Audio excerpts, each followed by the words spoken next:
আজকে সকাল সকাল লেগে পড়লাম ঘর সাফাই করতে। তোমাদের সবার কি দুর্গাপুজোর ঘর সাফাই হয়ে গেছে? আমার আজ থেকেই শুরু হলো। পাখিকে সকালে স্কুলে পাঠিয়ে দিয়ে ভাবলাম এখন থেকেই শুরু করি।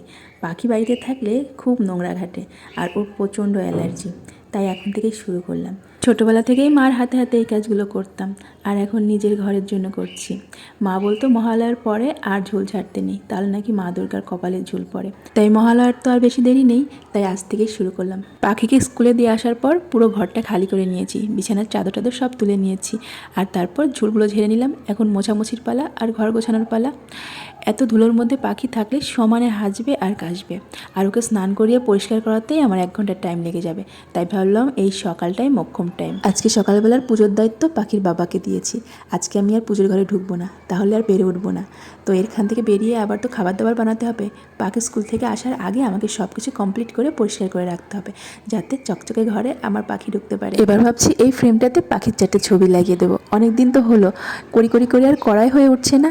তো পাখিকে রাধা সাজিয়েছিলাম, আগের বছর গোপাল সাজিয়েছিলাম, তো উমা সাজিয়েছিলাম, সেসব ছবি দিয়েই একটা ফ্রেম বানাবো ভাবছি। কেমন হবে বলো তো? আর পাখি তো যতদিন বড় না হবে ঘর নোংরা করতেই থাকবে, তা বলে কি আমি আমার ঘর সাজানো বন্ধ রাখবো বলো তো?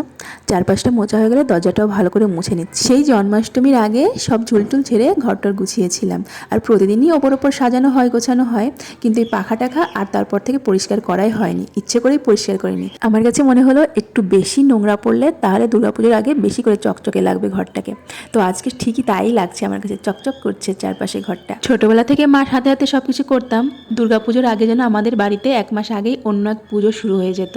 এই ঘরদোর ঝাড়া পোছা, নাড়ু বাঁধার তোড়জোড়, নাড়ু বাঁধার সব কিছু আনা, নারকেল কোড়ানো, নারকেল ভাঙা, এইসব আর কি। আমার মাকে দেখেছি খইটাও নিজে বাড়িতে হাতে ভাজতো, আর আমি তারপর বসতাম সেই খইয়ের ধান বাছতে। তো সেটা বাছতে বাছতেই আমার একটা দিন সময় পার হয়ে যেত। সেই দিনগুলো তো আর হাজার চেষ্টা করলেও পাবো না খুঁজে। তখন খুব রাগ হতো, মা কেন এত নাড়ু বাঁধে, এত কেন কাজ করে, সবাই তো শুধু ঠাকুর দেখে, আমাদের বাড়িতে কেন এত কাজ। সবাই যখন সেজে গুজে ঠাকুর দেখতে বেরোচ্ছে, আর আমার মা তখন বসে বসে নাড়ু বাঁধছে সবার জন্য। তো এখন খুব মিস করি সেটাই হচ্ছে আমার মার কাছে পুজোর আনন্দ ছিল। তো সব কিছু গোছানো হলে আমি ঘরটার মুছে স্নান করে, আর এই যে আমার পাখি সাঙ্গো পাঙ্গকেও স্নান করিয়ে দিয়েছি।